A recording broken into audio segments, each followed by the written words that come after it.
xibaar yu wér te wóor ca tàng ba abonnez-vous pour ngeen di mën di jot suñuy vidéo. daleen ak jàmm seen chaîne bi di Buzz 221 HD. kii di Bibis Ndiaye di akub artiste chanteuse mbalaxmaan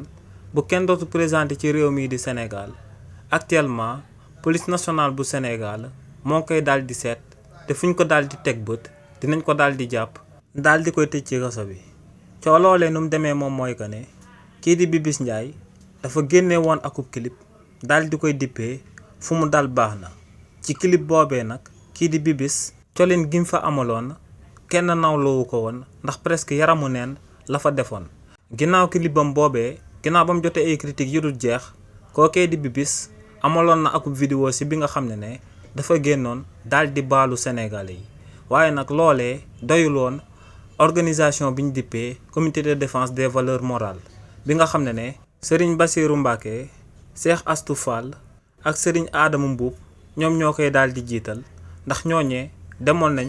ba ci cybercriminalité daal di porter plainte jëmale ko ci jëmm kookee di Bibis Ndiaye. li ni mel nag moom moo sababoon waa cybercriminalité jébbaloon démb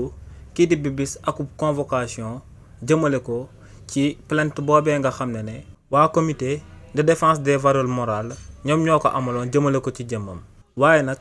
kii di Bibis Ndiaye démb ginnaaw bañ ko convoqué ci biir cybercriminalité kookee demuloon daal di uyu enquêteurs yi ci convocation boobee ñu amaloon ci jëmmam. li ni mel nag moom moo sabab kii di Bibis Ndiaye actuellement waa police ñoo ngi koy daal di rechercher activement te fuñ ko daal di jàpp boo moytuut amaana dina daal di teeree ci kaso bi.